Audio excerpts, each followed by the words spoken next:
Hey guys, Coach Johnny here, and today I want to talk about what it looks like to potentially stop a foreclosure situation. Now, before I go into all the details, what I want to tell you is I'm not here to give you any legal or financial advice. If you want legal or financial advice, you got to seek out a professional for that.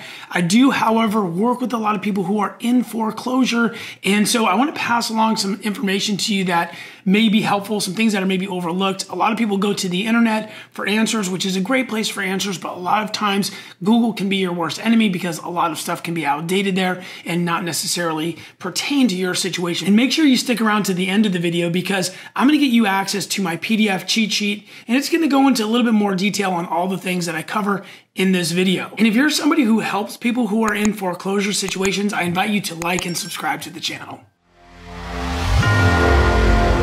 I am a man of faith. I just want to let you know that I prayed for everybody who might be watching this. I said a prayer for you and your family. I lost my home in 2015. It wasn't fun. The Lord brought me to a better place as a result of that situation, and that's my prayer for you, that you get through this time and end up in a better situation. So one of the things that I just want to point out is a lot of people will call and they'll say, Johnny, my auction is 20 days out. We have some time. And my initial response is, not really. That's not a lot of time.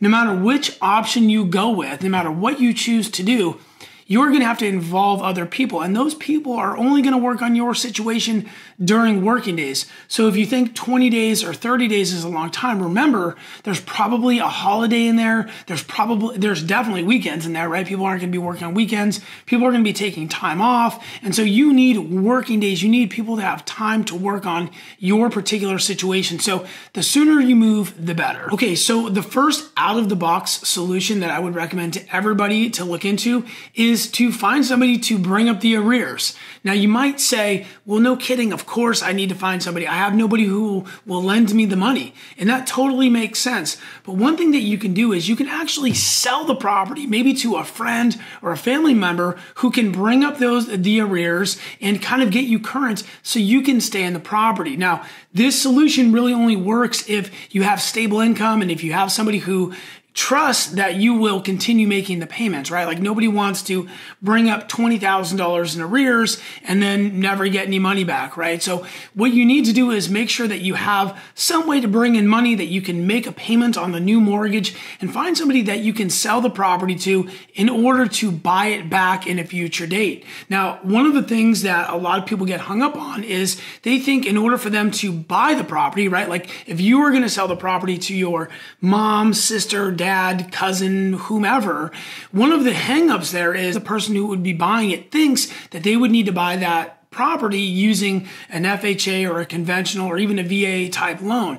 It's not necessarily the case. One of the solutions that you can use is called a DSCR loan. A DSCR loan is specifically for investors, so the qualifications can be more difficult, but they can also be easier as well. And I know that doesn't make a lot of sense, but what I'm saying is your dad in this scenario would be positioned as an investor. And if he's buying the property from you, there are easier qualifications in regards to him purchasing the property. And then he would just rent it to you, and now everything is caught up and you would just have to buy it back once you qualify again to purchase the property. The second link in the description down below is going to get you access to the only person on the planet that I would recommend that you reach out to see if they can get a friend or family member qualified for this type of purchase. So give her a shout and see if you qualify or see if they qualify. So the second potential solution is going to be a loan modification. Now, lenders are really weird about this because when you are applying for a loan modification, you're basically saying, I want to pay less on my balance. And so what they do is they kind of move the numbers around. They take like a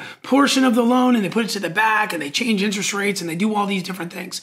Sometimes this doesn't work because if interest rates are higher than where you currently are, sometimes I've seen this where the payment actually goes up.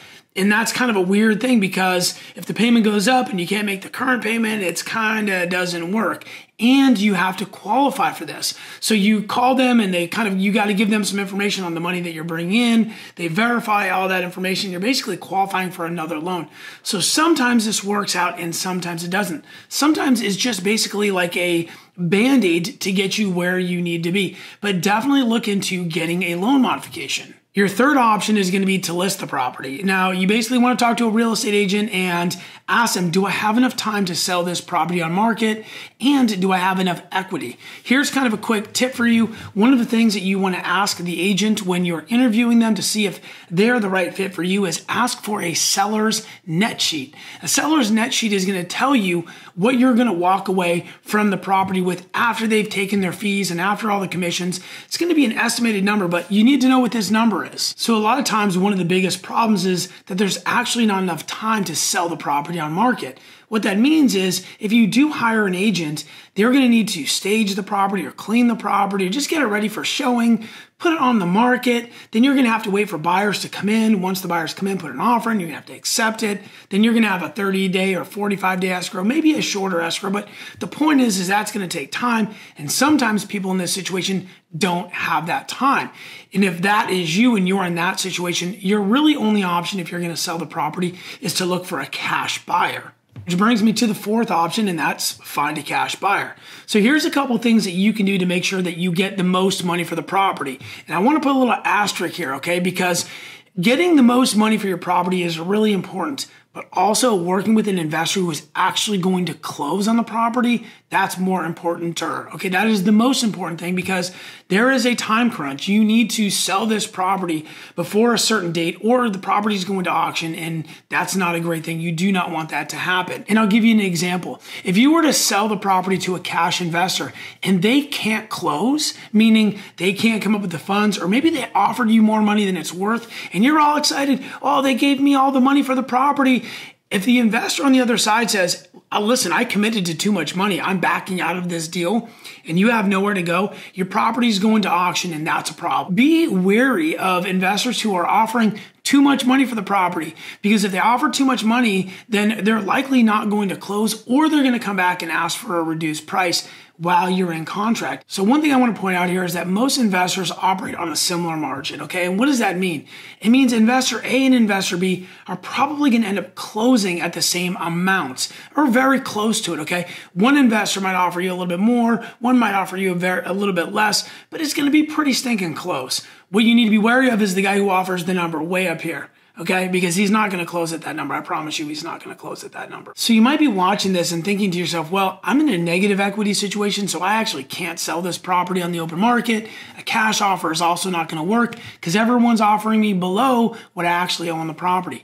For you, there is a thing called creative finance. Now, creative finance is not for everybody. It's really kind of there's no one size fits all, but you got to find a creative real estate investor who could potentially help you. And I'm actually a cash buyer and a creative buyer. So if you're in a situation where you're like, look, Johnny, I just need to know my options, first link in the description down below is going to get you my calendar. Just book an appointment. You and I can jump on a quick call. I can let you know if you and I can work together or maybe what your other options are. So I hope this video was helpful. Don't forget to download my free PDF in the description. It's going to be the third link in the description. It's going to get you to that. Again, I hope this was helpful. God bless.